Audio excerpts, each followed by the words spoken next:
Ito na po ang kasunod na parte ng ating recap. Samantala, sa eskwelahan, sinabi ni Lumei na nabalitaan niyang simula ngayon ay hindi na si Lufan ang magiging bodyguard niya. Sumagot si Weiwei na sinabi ng kanyang ama na hindi na niya kailangan ng proteksyon dahil tiniyak nitong ligtas siya. Ngunit itinuro ni Lumei na matagal nang nakakabit si Ilan kay Lufan. Nang makita itong nakaupo pa rin malapit dito, nakaramdam ng pagkabalisa si Weiwei. Naisip niya sa sarili na talagang ayaw niyang makita si Lufan na may kasamang iba at ninais niyang magkaroon ng lakas ng loob na ipahayag ang kanyang damdamin dito. Kalaunan, inanyaya ni Ilan si Lufan na sumama sa nalalapit na school trip, at ibinunyag na patungo sila sa Jingfu Village. Inamin niyang hindi ito interesado sa mga trip, ngunit iginiit na sikat ang lugar na kanilang pupuntahan. Ayon sa alamat, isang water dragon ang naninirahan sa isang ilog doon, at mayroon itong misteryosong kristal sa bibig nito, naghihintay na ibigay ito sa isang tao. Binaliwala ni Lufan ang kwento bilang simpleng alamat para makaakit ng mga turista. Ikinatuwiran niya na bagaman kapwa kaakit-akit ang mga dragon at kristal, palagi itong naglalaho sa masusing pagsusuri. Gayunpaman, inamin niya na ang trip ay maaaring magbigay ng isang interesanteng pagkakataon. Nang marinig ito, masiglang tinanong ni Ilan kung sasama ito sa kanila, ngunit tumanggi si Lufan, na sinabing nakakabagot ang mga trip. Nang matapos ang klase, habang nakaupo si Weiwei sa kanyang kotse at naghahanda ng umuwi, pinanood siya ni Lufan na umalis, pakiramdam na natapos na rin sa wakas ang kanyang responsibilidad. Napagtanto niyang matagal na niyang napabayan ang kanyang pag-aaral at ngayon ay may pagkakataon na siyang mag-focus dito. Ngunit, sa sandaling iyon, napansin niya ang isang lalaki na nagtatago sa ilalim ng kotse ni Weiwei. Nagulantang, nagsimula siyang tumakbo. Napagtanto niyang nasa panganib si Weiwei, sinubukan niya itong tawagan, ngunit nakatulog na ito sa kotse. Pagkatapos ay tinawagan niya si Mr. Jiang na may nakita siyang mamamatay tao sa ilalim ng kotse ni Weiwei. Kasabay nito, nakatanggap ng alerto ang mga bodyguard ni Weiwei tungkol sa sitwasyon. Dumating ang kotse ni Weiwei sa kanyang bahay. Hindi sila sumugod nang mapansin si Weiwei sa kotse. Sinamantala ang pagkakataon, mabilis na pinatay ng mamamatay tao ang lahat ng iba pang gwardya. Habang bumaba siya mula sa kotse, sinalubong ng mamamatay tao si Jiang Hitian ng may panunuya, na sinasabing matagal na niyang pinangarap ang sandaling iyon. Kinwestiyon ni Jiang Hitian kung bakit isinasama ni Chu ang kanyang anak sa kanilang labanan, na iginiit na ang kanilang alitan ay sa pagitan nilang dalawa. Gayunpaman, sumagot si Chu na dahil sa kanilang away, nawala sa kanya ang kanyang pamilya at ang kanyang kumpanya. Sinisi niya si Jiang Hitian sa pagkasira niya sa pamamagitan ng paglalantad ng kanyang mga ilegal na gawain. Sa kabila ng pagpipilit ni Jiang Hitian na may ibang magsusumbong sa kanya kalaunan, tumanggi si Chu na akuan ang responsibilidad. Pagkatapos ay inutusan niya si Jiang Hitian na lumuhad at humingi ng tawad. Nang walang pag-aalinlangan, sumunod si Jiang Hitian, nagmamakaawa para sa buhay ng kanyang anak. Gayunpaman, ngumisi si Chu, na nagpahayag na hindi sapat ang paghingi ng tawad. Mas masisiyahan siya sa pagpatay sa kanya. Nang akmang hihilahin na niya ang gatilyo, dumating si Lufan at pinabagsak siya ng isang malakas na suntok. Nagulat si Chu, at nagtanong kung sino siya. Sumagot lang si Lufan na hindi siya interesado sa pagbibigay ng kanyang pangalan, ngunit maituturing siya ni Chu na kanyang kamatayan. Nang sumugod si Chu upang umatake, walang kahirap-hirap siyang pinatulog ni Lufan sa isang sipa. Samantala, natuklasan na may bambang nakatanim sa katawan ni Weiwei. Desperadong nanawagan ang mga gwardya sa sino mang may kaalaman sa pagtanggal ng pampasabog. Sinuri ni Lufan ang sitwasyon, at sinabing sisabog ang bomba kung pakikialaman. Nagkamalay si Chu, ngumisi at nagpahayag na handa siyang mamatay, ngunit hindi siya mag-iisa. Isasama niya sina Jiang Hitian at Weiwei. Habang tumataas ang tensyon, isa sa mga bodyguard ang pumihil kay Chu habang napagtanto ni Lufan na kailangan niyang kumilos ng mabilis. Determinado, humingi siya ng 1 minutong oras upang tanggalin ang bomba. Gayunpaman, nagmakaawa si Weiwei sa kanya na iwanan siya, iginiit na ayaw niyang maging dahilan ng pagkamatay ng iba. Nanatiling kalmado si Lufan, at tiniyak sa kanya na haharapin niya ang sitwasyon. Saka naman dumating sina Ilan at Pang, ngunit mahigpit na tumanggi si Lufan na palapitin sila. Binalaan niya si Ping na lisanin ang lugar, ipinaliwanag na kung magkaroon ng pagsabog, magiging lubhang mapanganib ito. Nagtiwala sa mga salita ni Lu Fan, agad na sinimulan ni Ping ang paglikas sa lahat. Idiniin ni Chu na anuman ang gawin mo, hindi mo pa rin may iligtas si Wei Wei. Si Jiang Hitian, na labis na emosyonal, ay naghinanakit na sa kabila ng pagkakaroon ng pera, hindi niya naprotektahan ang kanyang anak. Pagkatapos ay bumaling si Wei Wei kay Lu Fan at sinabing kung kasama niya ito, mamamatay siya ng walang pagsisisi. Determinado si Lu Fan na inulit na walang mamamatay. Sa nalalabing 30 segundo, bumaling siya kay Wei Wei at tinanong kung anong kulay ang gusto niya. Bago pa siya makasagot, sumigaw si Chu na wala ng oras at iginiit na putulin ang itim na wire. Sumabat si Hitian, iginiit na tiyak na hindi ang itim na wire, kundi ang pulang wire. Sa sandaling iyon, nilakasan ni Wei Wei ang loob at ipinagtapat ang kanyang damdamin kay Lu Fan. Nang walang pag-aalinlangan, pinutol ni Lu Fan ang itim na wire. Nang maabot ng countdown ang 0, naghanda ang lahat para sa pagsabog, na naniniwala na ito na ang kanilang katapusan. Gayunpaman, kalmadong tiniyak ni Lu Fan sa kanila, sinabing dahil sa kanya, hindi na ibigay ang kanilang tiket sa langit. Nakahinga ng maluwag, humakbang si Wei Wei at niyakap si Lu Fan. Habang ipinahayag ng mga tauhan ni Pang ang kanilang pagkamangha, sinabi nila na ang gayong mga dramatikong sandali ay nakikita lamang sa mga pelikula, gayunpaman nasaksihan lamang nila ito sa totoong buhay.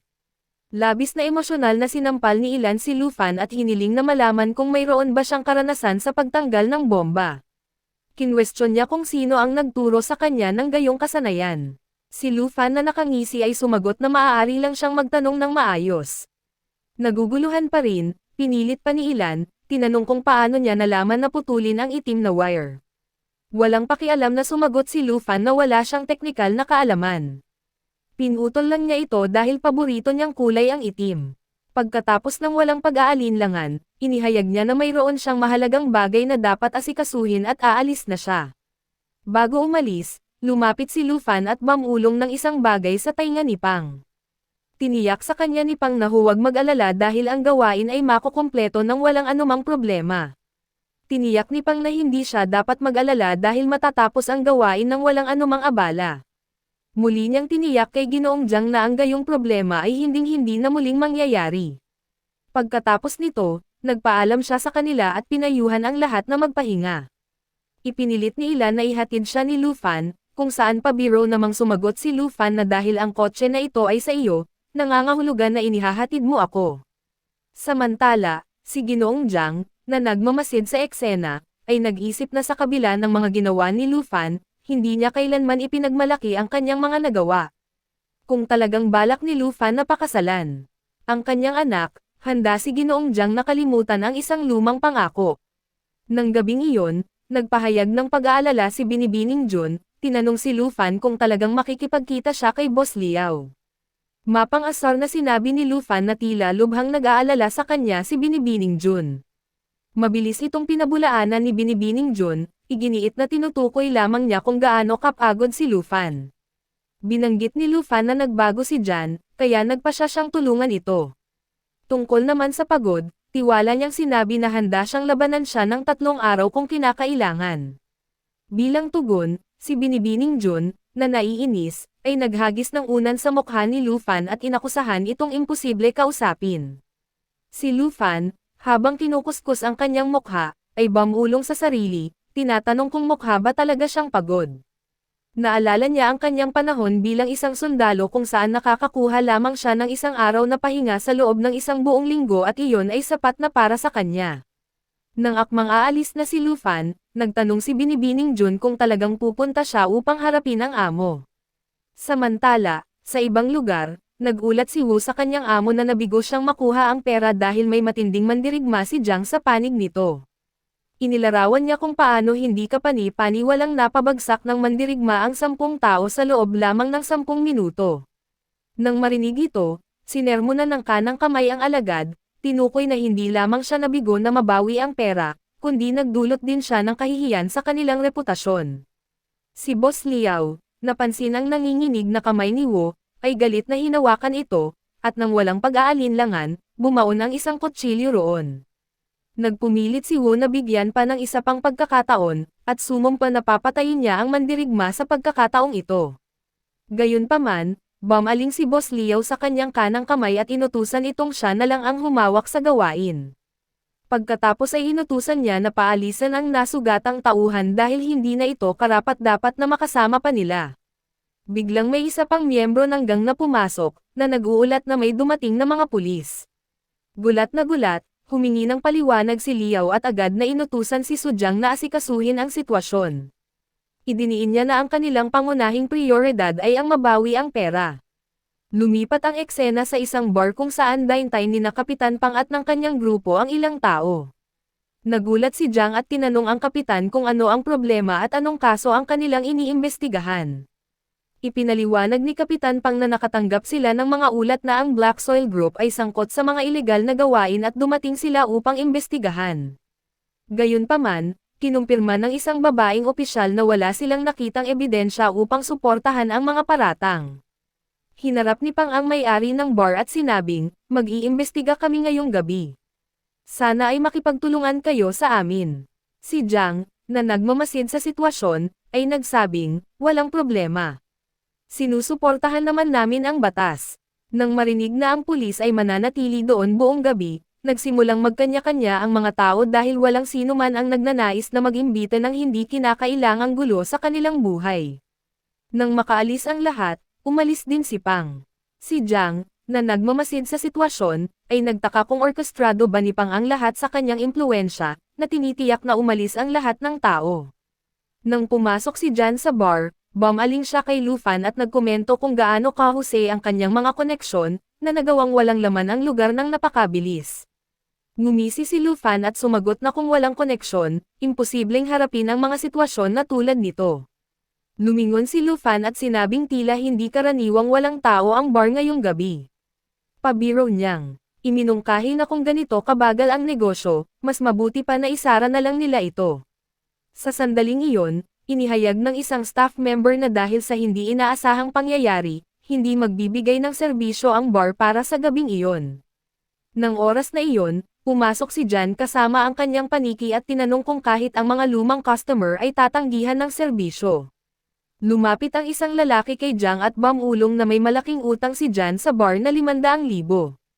Itinuro rin niya na ang lalaking kasama ni Jiang ay siya ring nakasagupan ni Wu kamakailan. Binalingan ni Jiang si Lufan at pinaalalahanan na kung may utang ang isang tao, responsibilidad nilang bayaran ito. Nagbabala siya na ang pakikialam sa gayong mga bagay at ang paggamit ng karahasan ay hindi tamang paraan. Sinabi ni Lufan na matagal na siyang nasa pautang at pagsusugal. Kinilala niya na ang gayong mga gawain ay laging laganap at inamin na minsan siyang nauwi sa pamamalimos. Dahil sa karanasang ito, ipinaliwanag niya na malalim na siyang sangkot sa mga aktibidad na ito, na idineklara ang kanyang dominasyon. Pagkatapos ay hiniling niya na ipatawag nila ang kanilang amo na si Liao upang harapin siya ng direkta. Habang naghahanda si Jiang na umatake, sumisigaw, paano mo naglakas loob na banggitin ang pangalan ng aming amo? Gayunpaman, mabilis na pinalo ni Lufan ng upuan ang bibig ni Jiang, at sa isang suntok, pinatumba niya ito sa sahig. Determinado, inihayag ni Lufan na personal niyang haharapin ang lahat ng naruroon. Si Jiang, hindi natinag, ay ngumisi at sinabi kay Lufan na malaki ang lakas ng loob nito sa pagpunta sa kanyang teritoryo at paghamon sa kanya ng mag-isa. Ipinangako niyang tuturuan si Lufan ng pagkakaiba sa pagitan ng tapang at kapabayaan. Nang walang pag-aalinlangan, kumilos si Lufan, inatake ang mga tauhan ni Jiang ng may kahangahangang bilis. Sa gitna ng kaguluhan, nakatanggap siya ng tawag mula kay Binibining Jun. Sa sandaling sumagot siya, nalaman niya na ang mga taong kanyang nakalaban noong nakaraang araw ay nagtipon sa labas ng kanyang bahay, na nagdudulot ng kaguluhan.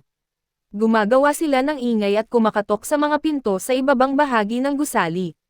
Inutusan ni Lufan si Binibining Jun na agad na makipag-ugnayan sa pulisya, tiniyak sa kanya na darating siya kaagad, at ibinalik ang kanyang atensyon sa kasalukuyang sitwasyon. Pagkatapos ay inutusan siya ni Lufan na maghintay habang haharapin niya ang kanilang boss. Habang sumusulong, tinangka ni Jiang na pigilan siya, ngunit walang kahirap-hirap na umusad si Lufan, tinatapakan ang sinumang humaharang sa kanyang daraanan. Sa sandaling iyon, kinuha ni Jiang ang isang silya at tinangkang atakihin si Lu Fan, ngunit sa isang malakas na suntok, sinira ni Lu Fan ang silya at si Jiang, nililinas ang kanyang landas patungo sa ikalawang palapag. Samantala, napansin ni Liao ang kaguluhan sa ibaba, at tinanong ang isa sa kanyang mga tauhan kung ano ang nangyayari. Ipinaalam sa kanya ng tauhan na dalawang individual ang lumalaban sa kanilang mga tauhan. Gulat na gulat, hiniling ni Liao na malaman kung sino ang naglakas loob na magdulot ng gulo sa kanilang bar. Isang lalaking nakasuot ng puting Amerikana na nakaupo sa malapit ang kalmadong sumagot, na nagsasabing kung may problema, magpapadala siya ng karagdagang puwersa. Gayunpaman, tinanggihan ni Liao ang alok, tinatanong kung paano maglakas loob ang sino man na hamanin sila. Ang lalaking nakaputing Amerikana ay ngumisi at sinabi kay Liao na tingnan kung sino ang kanyang kasama. Sa sandaling iyon, isang malaki at maskuladong lalaki ang humakbang pasulong. Nanlaki ang mga mata ni Liao nang makilala niya ang mandirigma bilang ang Verdugo, isang 17-time underground boxing champion. Inutusan ng lalaking nakaputing Amerikana ang Verdugo na patunayan ang kanyang kakayahan. Tiwala siya na sa tulong nito, mabilis na mahaharap ang sitwasyon. Nang makarating si Lu Fan sa itaas na palapag, tinangka siyang saktan ng isang tao sa pamamagitan ng paghagis ng bote. Iniwasan niya ang atake habang papalapit ang Verdugo sa kanya. Napansin ang mga galaw ng Verdugo, mabilis na napagtanto ni Lu Fan na humaharap siya sa isang master level na mandirigma. Nang maghanda si Lu Fan na lumaban, namagitan ang lalaking nakaputing Amerikana, pinigilan ang laban. Lumapit siya kay Lu Fan nang may pagiging pamilyar at inilahad ang kanyang kamay, na inihayag na siya ay isang taong nailigtas ni Lu Fan noon. Gayunpaman, bago pa niya matapos magsalita, nakilala siya ni Lu Fan at, habang inilalayo ang kanyang kamay, idineklara na kung ang lalaki ay kaalyado ng grupo ni Liao, hindi sila maaaring maging magkaibigan. Inakusahan niya ang mga tao ni Liao na sinasaktan ang kanyang mga kaibigan. Ang lalaking nakaputing Amerikana ay tila nagulat at tinanong si Lu Fan kung ano talaga ang nangyari. Tiniyak niya kay Lu Fan na kung ang kanyang mga tauhan ang may kagagawan, agad niya itong haharapin. Si Liao, nakaramdam ng kabuluhan, ay nagsimulang mag-alala sa sitwasyong nangyayari sa harap niya. Samantala, iginiit ni Lu Fan na malaman kung sino si Liao Ju. Lumapit si Liao at nagpakilala. Agad siyang hinarap ni Lu Fan, inakusahan siya ng pagpapadala ng mga tauhan upang takutin ang kanyang kasero. Binalingan ng lalaking nakaputing Amerikana si Liao, matalim ang tono, at kinwestiyon ang kanyang lakas ng loob, idiniin na si Lu Fan ang siyang nagligtas ng kanyang buhay. Binalaan niya si Liao na ang pananakit sa mga tao ni Lu Fan ay isang malaking pagkakamali. Nang matanto ang bigat ng sitwasyon, namagitan ang kanang kamay ni Liao, inutusan ang kanilang mga tauhan na magsitigil. Naguluhan ang kanyang mga tauhan, at nagtanong kung bakit hindi sila pinapayagang umatake. Ipinaliwanag niya na ito ay direktang utos ng amo. Samantala, si Binibining Lon, na nakahinga na ngayon, ay nagmungkahi na umalis na sila. Ipinahayag niya ang kanyang pag-aalala sa kanyang asawa. Ngunit tiniyak sa kanya ni Binibining Jun, na nagsasabing hanggat kasama si Lu Fan, walang dapat ipag-alala. Pagkatapos maunawaan ang buong sitwasyon, ibinaling ng lalaking nakaputing Amerikana ang kanyang galit kay Liao, at iginiit na malaman kung paano siya nakakilos ng ganoon kapabayaan. Si Liao, na napagtantong nagkamali siya ng malaki, ay sinampal ang kanyang kanang kamay at inutusan itong humingi rin ng tawad. Ang kanang kamay, naman, ay sinuntok si Jiang at iginiit na humingi rin siya ng tawad. Gayunpaman, nang bumaling si Jiang upang manuntok ng isang tao, napagtanto niyang walang sino man doon na sasampalin. Sina Lu Fan at Jiang lamang ang naruroon. Kalaunan, sinabi ni Jiang, "Jiang, hindi mo na kailangang bayaran ang mga utang, at humihingi kami ng paumanhin sa labis na pagpapahirap namin sa iyo." Sumagot si Jiang, "Hindi naman ito buong kasalanan ninyo. May kasalanan din ako. Hindi ko sana sinugal." Sa sandaling iyon, nagsalita ang lalaking nakaputing Amerikana. "Narito ang dapat mong gawin dahil ang grupo mo ang nakasugat kay Jiang. Bayaran mo siya ng 100,000 yuan upang matugunan ang kanyang gastusin sa pagpapagamot." Narinig ito, napaisip si Liao, "Hindi lang ako inatake at binugbog, kundi kailangan ko pang magbayad ng pera. Nalugi ako ng husto dito." Ngunit agad namang tumugon si Jiang, "Hindi, Boss Ren, hindi ko matatanggap ang perang ito. Giit ni Boss Ren, Jan, nararapat ka rito. Tama ba ako, Lu Fan? Nang akmang aalis na si Lu Fan, sinabi niya, dapat na tayong umalis. Tapos na ang trabaho natin dito. Ngunit bigla silang pinigilan ni Ren at inabot sa kanila ang kanyang card. Kung kailangan mo ng tulong, huwag kang mag-atubiling tawagan ako. Si Jan, na hindi pa rin makapaniwala, ay pinuri si Lu Fan, at inamin na si Liao lang ang kinatatakutan niya. Hindi niya alam na may kakilala pa si Lu Fan na mas makapangyarihan. Casual na sumagot si Lu Fan, na nagsasabing swerte lang ang nagkonekta sa kanya sa mga individual na ito. Samantala, nagalit si Liao, at kinwestiyon kung paano naglakas loob si Lu Fan na kumilos ng ganoon kay Abangan. Pagkatapos ay inihayag ni Boss Ren na noong araw na iniligtas siya ni Lu Fan, naghanap siya ng gabay mula sa kanyang manghuhula. Sinabi sa kanya na ang kanyang kapalaran ay nakatali sa lalaking nagligtas sa kanya at hanggat mananatili siya sa tabi ni Lu Fan, susundan siya ng magandang kapalaran. Dahil dito, binalaan niya si Liao at ang kanyang mga tauhan na huwag kalabanan si Lu Fan upang hindi sila malasapin. Ang hamon ng Verdugo. Habang laming-galinga, napansin ni Ren na wala ang Verdugo. Samantala, sa kabilang panig, ipinosisyon ng Verdugo ang kanyang sarili sa harap ni Lu Fan. Nakaramdam ng kaguluhan si Lu Fan, at nagtanong kung ano ang problema. Ngayon, sa halip na umatake, ipinahayag ng Verdugo ang kanyang pagnanais na matuto mula kay Lu Fan sa pamamagitan ng pakikipaglaban dito.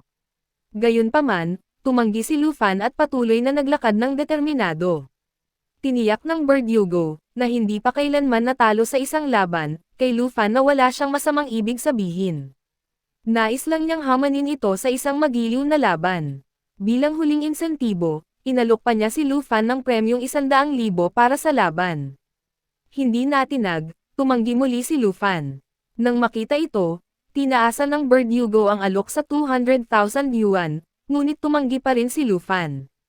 Sa huling pagtatangka, itinaas ng Verdugo ang halaga sa 300,000 yuan. Sa wakas, tumugon si Lu Fan, na nagsasabing kung ganoon na lang ang pagnanais ng Verdugo na mabugbog, wala siyang pagpipilian kundi ang pagbigyan. Binalaan ng Verdugo si Lu Fan na mag-ingat, dahil kahit isa lang sa kanyang suntok ay maaaring makapinsala. Pagkatapos ay sumugod siya kay Lu Fan ng may napakabilis na bilis at nagpakawalan ng isang malakas na suntok. Gayunpaman, walang kahirap-hirap itong nailegan ni Lu Fan, at habang pinagmamasdan ang atake ni Butcher, itinuro ni Lu Fan na bagaman malakas ang puwersa sa likod ng mga suntok nito, nasasayang lang ang enerhiya niya. Sinubukan ni Butcher na sumipa, ngunit, nailegan din iyon ni Lu Fan ng kasing dali. Pinayuhan niya si Butcher na huwag magtuon sa pagpapalabas na malakas ang kanyang mga atake, kundi gawin itong mas malakas sa pamamagitan ng tamang teknik habang sumugod muli si Butcher. Mabilis siyang tinamaan ni Lu Fan sa lalamunan. Napakalakas ng impact kaya agad na bumagsak si Butcher, nawalan ng malay habang nabasag ang lupa sa ilalim nila. Sinabi ni Lu Fan na kung matatalo ang isang tao sa isang tama lang, hindi na kailangang magsayang ng enerhiya sa mga walang saysay na atake. Nasaksihan ang buong laban, si Xiao Zhu, na nasa madla, ay hindi makapaniwala. Hindi niya maisip na ang tinaguriang hari ng boxing, si Butcher, ay natalo sa isang galaw lang. Nanginginig siya sa pag-iisip kung ano ang mangyayari kung naglakas loob siyang kalabanan si Lu Fan. Nang maglaon, upang ipagdiwang ang pagtatapos ng kanilang alitan, inimbitahan ni Zhao Feng sina Lu Fan at Miss Jun sa kanyang bahay para sa hapunan. Sa pag-uusap, ipinaliwanag ni Zhao Feng kung paano humingi ng tawad mismo ang boss ni Liao kay Lu Fan, tinapos ang kanilang alitan, at nagpakita ng matinding paggalang dito. Nang marinig ito, nagulat si Miss Jun na ang isang makapangyarihang pinuno ng gang ay nagpakumbaba kay Lu Fan. Mao Sisa, tinanong niya si Lu Fan tungkol sa tunay nitong pagkatao. Gayunpaman, ipinagsawalang bahala ni Lu Fan ang tanong, pabiro na sinabing naroon lamang siya upang hanapin ang isa sa mga dilag sa kanyang campus upang maging asawa niya. Bigla na lang, isang malakas na katok ang umalangaw-ngaw sa bahay. Nagulat ang grupo, nagtataka kung sino ang nasa pintuan sa ganoong oras.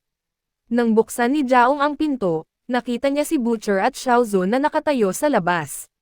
Si Xiao Zhu, na mukhang nagsisisi, ay hinarap si Jaong at humingi ng tawad sa kaguluhang idinulot nila kanina. Ipinaliwanag niya na nagdala sila ng 300,000 yuan bilang kabayaran sa pinsala. Gayunpaman, tumanggi si Jaong na tanggapin ang pera. Nakanguso at lumuhad si Xiao Zhu habang nagmamakaawa, sinasabing kung hindi tatanggapin ang pera ay masisibak siya sa kanyang posisyon. Samantala, pumasok si Butcher at lumapit kay Lu Fan. Napagod si Lu Fan at tinanong kung naghahanap ba ito ng isa pang away. Umiling si Butcher at inaming bilang isang mandirigma, natuto siyang tanggapin ang pagkatalo. Ngunit, itinuro niya na hindi raw totoong mandirigma si Lu Fan. Tinanong niya kung bakit, sa kabila ng pag-uusap tungkol sa pera kanina, tumanggi si Lu Fan na kumuha ng anuman. Sumagot lamang si Lu Fan na hindi siya tumatanggap ng pera ng walang dahilan.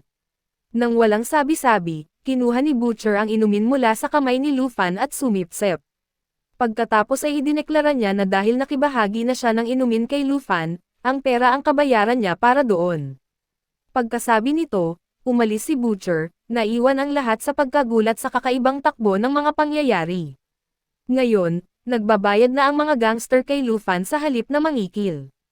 Kinabukasan, pumunta si Lu Fan sa isang tindahan para bumili ng fast food.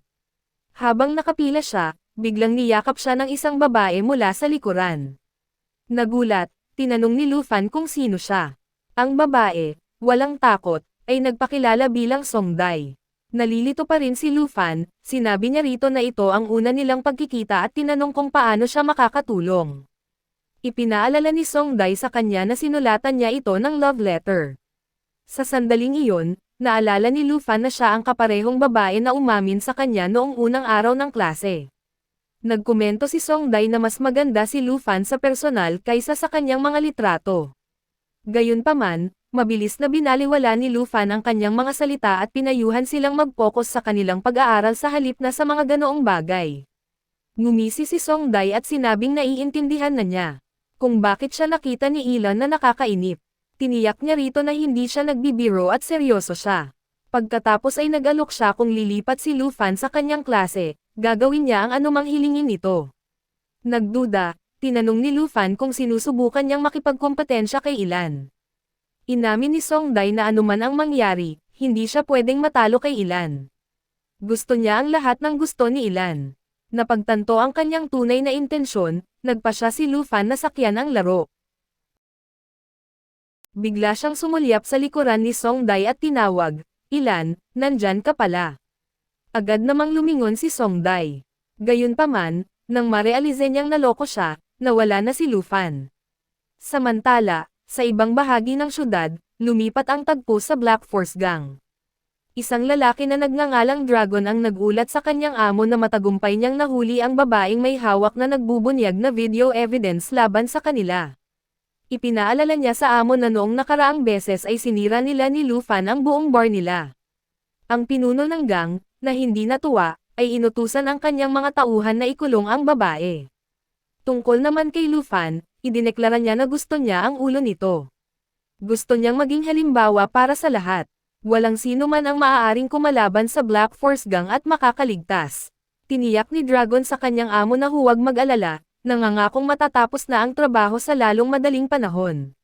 Matapos umalis ni Dragon, ngini siya ng pinuno ng gang si Lu Fan, sinabing kahit patayin niya ito ng 100 beses, hindi pa rin siya masisiyahan. Binalaan niya si Lu Fan na maghanda para sa nalalapit na laban, binigyang diin kung gaano ito magiging matindi. Samantala, si Lu Fan ay nasa klase, natutulog habang nagpapatuloy ang lektura. Biglang nag-vibrate ang kanyang telepono na may mensahe. Nang tingnan niya, nakita niya ang litrato ni Jinsu na nakatali sa isang lokasyon na nagtuturo sa kanya sa Forest Park. Napagtanto ni Lu Fan na inakala siguro ng mga kidnapper na nobya niya si Jinsu, marahil dahil ipinaglaban niya ito noong isang araw. Bulong ni Lu Fan na tunay na kasuklam-suklam ang Black Force Gang. Na-realize niya na hindi si Jinsu ang pakay nila, kundi ginagamit lamang nila ito para ilabas siya. Tumayo siya, humingi ng pahintulot na umalis, na pinayagan naman ni Miss Jun.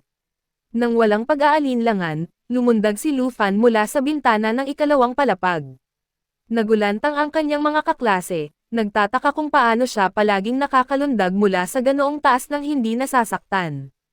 Paglabas, Sinadya ni Lufan na tumakbo sa harap ng isang mabilis na sasakyan, pinilit ang driver na biglang magpreno.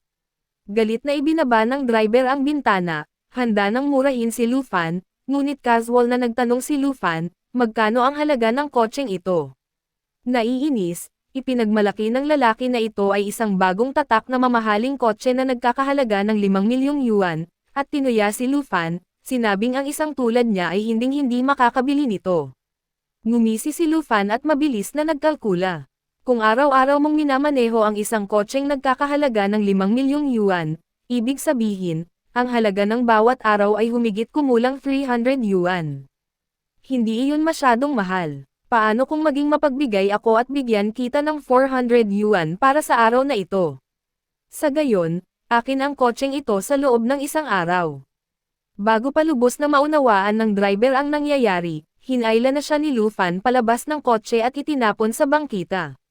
Sumigaw ang lalaki, inakusahan siyang ninakaw ang kanyang kotse sa halagang 400 yuan lamang. Sa sandaling iyon, nakatanggap si Lufan ng tawag mula kay Dragon na nagbabala sa kanya na dumating sa ibinigay na lokasyon sa loob ng kalahating oras, o kung hindi ay hindi sisantuhan si Janso.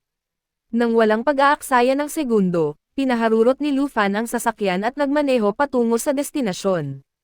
Samantala, nagkomento si White Shark na magtatagal bago dumating si Lufan. Si Dragon, na naiinip, ay nagmungkahi na maglibang muna sila. Ngumiwi siya ng may kasamaan, lumapit kay Jinso, sinubukang punatin ang kanyang damit. Gayunpaman, binatukan siya ni Jinso ng buong lakas, nabasag ang kanyang ilong. Natawa si White Shark, tinutuya si Dragon dahil natalo ng isang babae.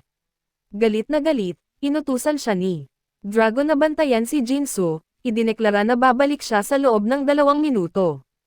Tiniyak ni White Shark na walang dapat ipag-alala. Nakangisi, idinagdag niya na mas gwapo siya kay Dragon. At ngayon na hindi na makasigaw si Janso, naisip ni Janso na pinaparalisa ng bastardo na ito ang kanyang katawan. Nagsimulang mag-unbutton ng kanyang kamisa si White Shark, nang biglang may ingay na nagpatigil sa kanya. Kinuha niya ang kanyang sinturon at inihagis ito sa direksyon ng tunog, humihingi ng impormasyon kung sino ang naruroon. Mula sa mga anino, humakbang si Lufan, nakangisi, hindi masama ang reaction time mo. Sinabi niya, White Shark, na hindi natinag, ay natawa at inihayag na 100 sa kanyang mga tauhan ang nakapwesto sa labas. Inamin niyang nagulat siyang nakalusot si Lufan sa kanila. Pero ayos lang. Ngayong nandito ka na, akin ka na, deklara niya. Ipinaliwanag niya kung bakit siya tinawag na White Shark. Ito ay dahil kaya niyang maramdaman ang galit ng isang tao sa pamamagitan lamang ng pag-amoy nito. At sa sandaling iyon, ang galit na nagmumula kay Lufan ay matindi. Ngumiti si Lufan at sumagot, mukha kang interesante. Napakakaunti ng mga taong may kakaibang kakayahan tulad ng sa iyo. Gayunpaman, si White Shark ay kinakabahan sa loob. Ramdam niyang mas malaki ang kapangyarihan ni Lufan kaysa sa kanya. Ang tanging pag-asa niya ay magpatagal hanggang sa mapindot niya ng palihim ang button na nakatago sa kanyang bulsa. Ngunit bago pa niya magawa, mabilis na inabot ni Lufan ang kanyang bulsa at inagaw ang remote control. Hawak ito, ngumisi si Lufan. Ito ba ang kailangan mo? Halika, hayaan mong sirain ko ito para sa iyo. Namutla si White Shark, napagtanto na doble ang tindi ng galit ni Lufan kaysa sa kanya. Nakikita na niya ang brutal na pambubugbog na matatanggap niya. Nanigas ang kanyang katawan, at hindi siya makagalaw o makapagsalita man lang. Nagpatuloy si Lufan, ipinakita mo sa akin ang isa sa iyong mga kakayahan. Ngayon, hayaan mong ipakita ko sa iyo ang akin.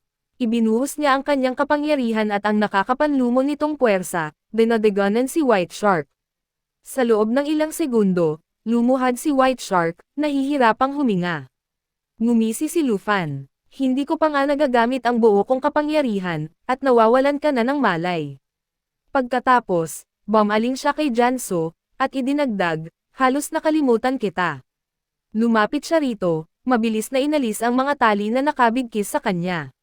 Si Janso, na nanginginig pa rin, ay nagtanong, paano mo nahanap ang lugar na ito? Binibigyan ka nila ng maling lokasyon, di ba? Sumagot si Lufan ng may mapanuring ngiti. Kapag nasa malalim kang problema, lumalabas ang iyong mga kaibigan. Tinulungan ako ng akin sa pagkakataong ito.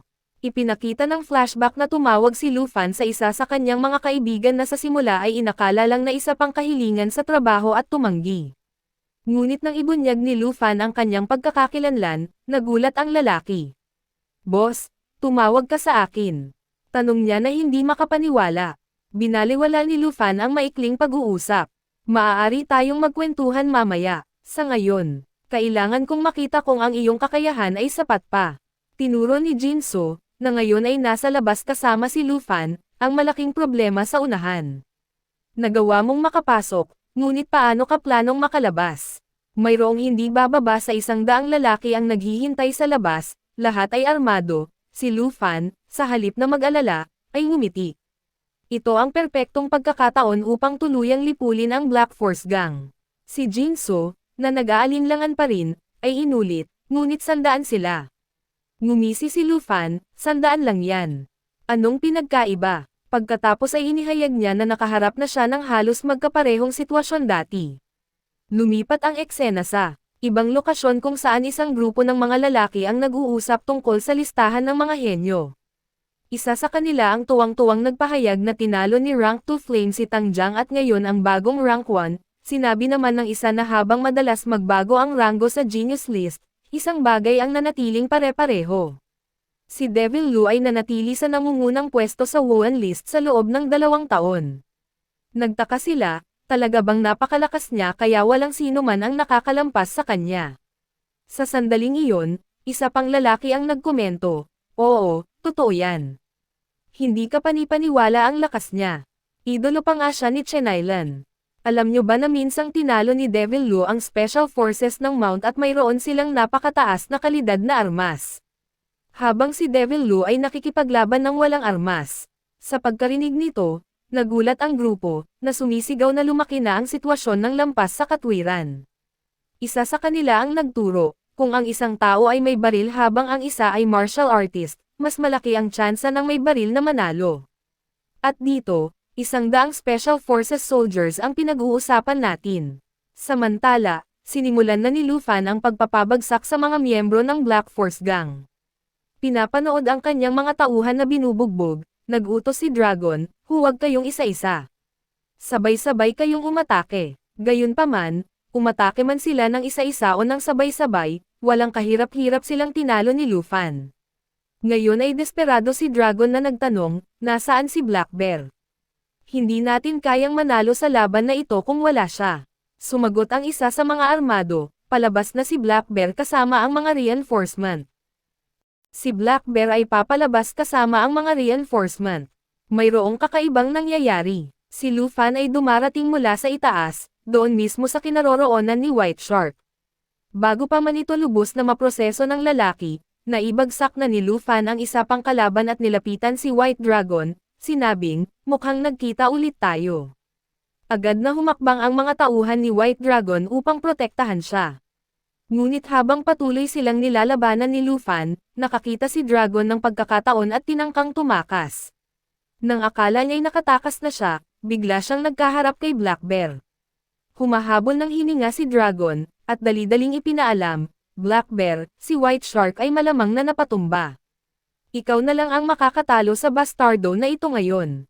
Hindi natinag si Black Bear at humakbang pasulong at nagutos, "Umalis kayo sa daan." Tiningnan niya si Lufan at sinabi, "Nagawa mong takasan ang napakaraming tao at marating ang lugar na ito. Malaking bagay yan. Bata ka pa, pero malaki na ang pangalan mo."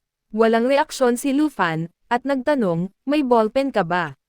Nagulat si Black Bear. Hindi sigurado sa ibig sabihin ni Lufan, ngumisi siya at idinagdag, "Sabi mo sikat ako, di ba?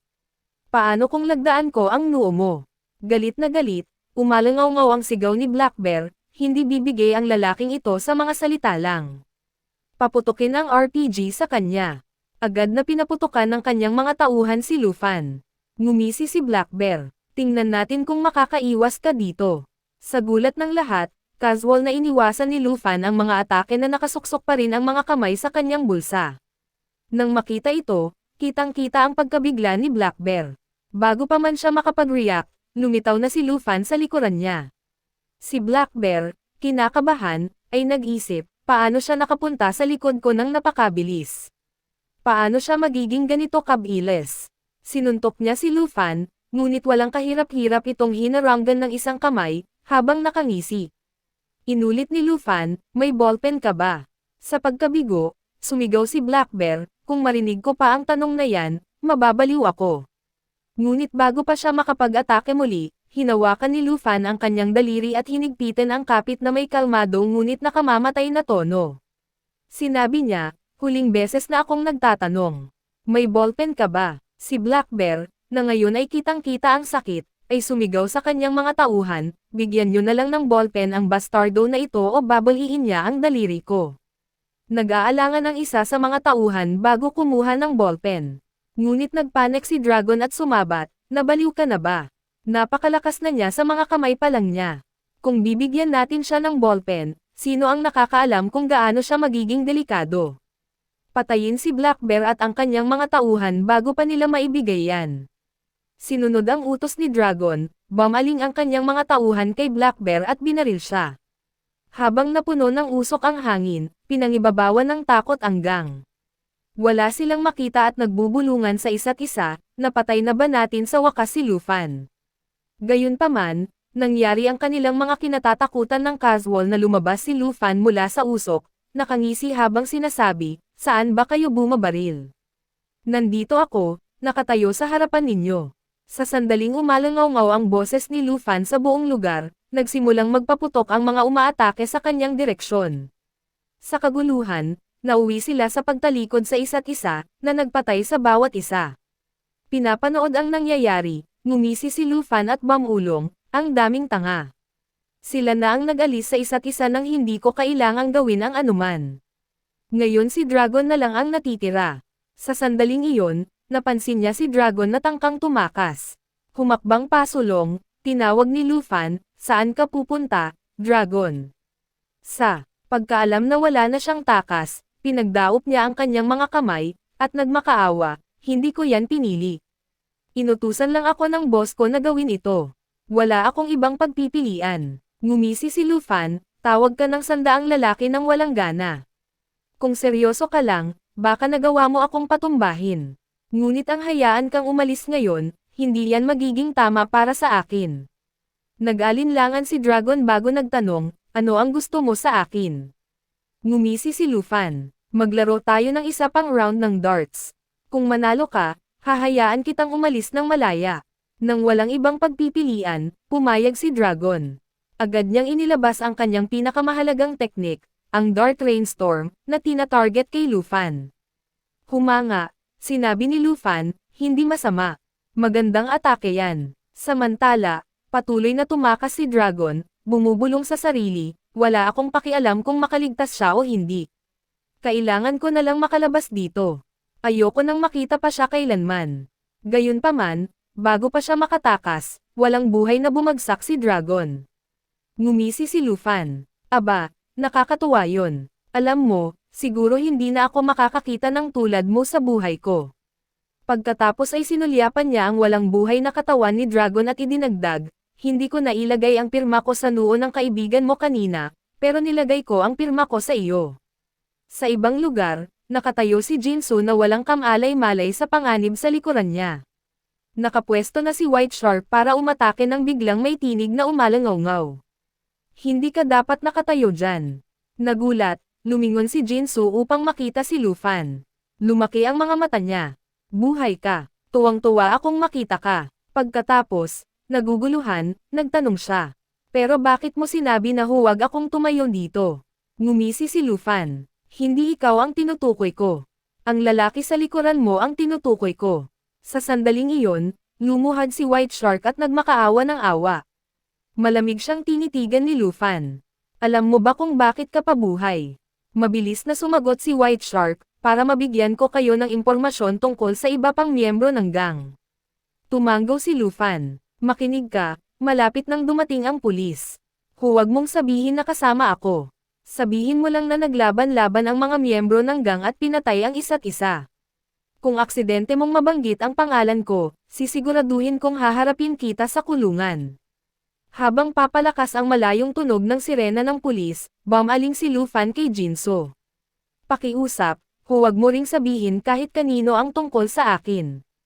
Pagkatapos ay tumingin kay White Shark, idinagdag niya, dahil lang darating ang pulis ay hindi ibig sabihin na aalis na ako. Magtatago ako sa gusaling ito hanggang sa arestuhin ka. Kung may gagawin kang kakaiba, hindi ako mag-aatubiling kumilos. Si White Shark, sa pagkaalam na selyado na ang kanyang kapalaran, ay sumubsob ang noo sa lupa sa kawalan ng pag-asa.